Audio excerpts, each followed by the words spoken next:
For the first time in 54 years, the American flag is now flying over Cuba.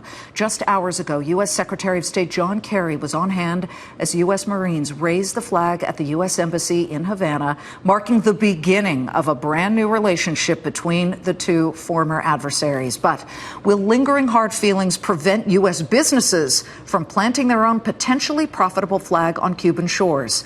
We are joined now by one of the only Americans who ever faced down and won against former Cuban dictator Fidel Castro. Joining me now in a First on Fox Business interview, former New Mexico governor and former U.S. ambassador to the UN, Bill Richardson. Wow. What's a day like this like for you, who in the past, I guess the late 90s, had to sit there and face down Fidel Castro?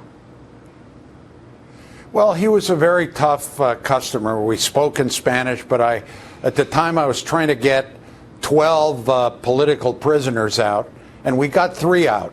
But, you know, Fidel is very tough on human rights issues, on opening up Cuba, on improving relations with the United States.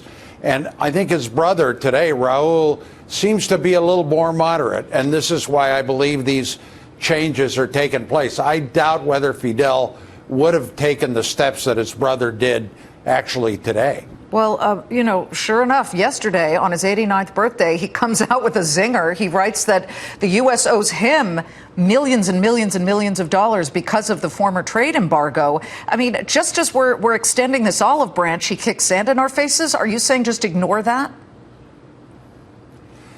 It's a bargaining position, Liz. I think what he is saying is, look, what we want to see is the end of the U.S. economic embargo against Cuba. That's not going to happen right away. The U.S. Congress, controlled by Republicans, is not going to give that to President Obama.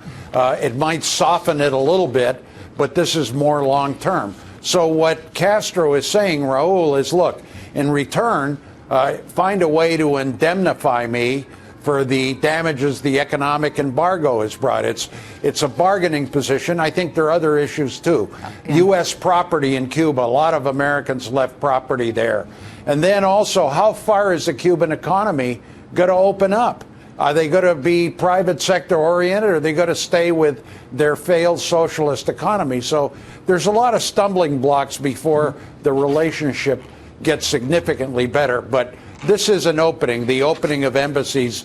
I believe it's a good first step. Yeah. So do 73% of the American people, I think. Yeah, the last I saw was 63 to 68% thought it was a good idea. But Marco Rubio is not one of them. He's a presidential candidate. He came out today, and he, of course, is the son of Cuban immigrants. He predicted that U.S. businesses really won't have major operations in Cuba by 2017. Look, that's a very short amount of time between now and 2017. But in a way, he's already wrong. Airbnb already has 1,000 houses up for rent. We've talked to Choice Hotels. We've talked to Carnival Cruises. They all want in. But the business opportunity here, Mr. Ambassador, is it going to be realistic as we hope?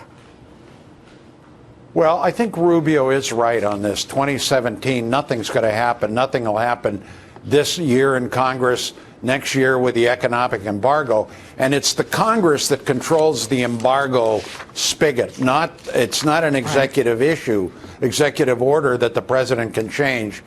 Because that happened some 15 years ago when they shot down the planes and the Congress passed what is called the Helms-Burton Act.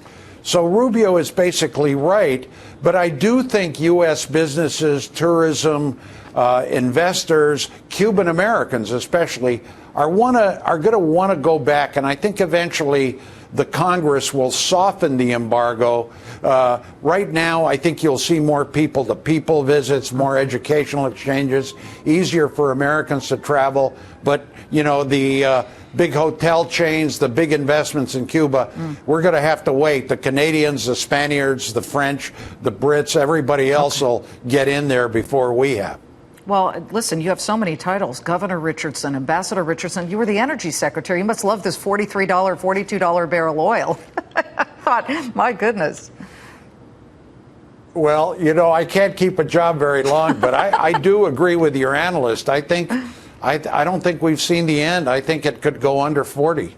That's not good. Yeah. Well, he said 33. Hey, it's good for the consumer. We'll have that. We'll have that other argument maybe in a week or two. Good to see you, Governor. Thank you so much. Okay. Governor Thank you. Richardson, Nice of course. to be with you. And he was that one guy who faced Fidel Castro to try and get hostages out.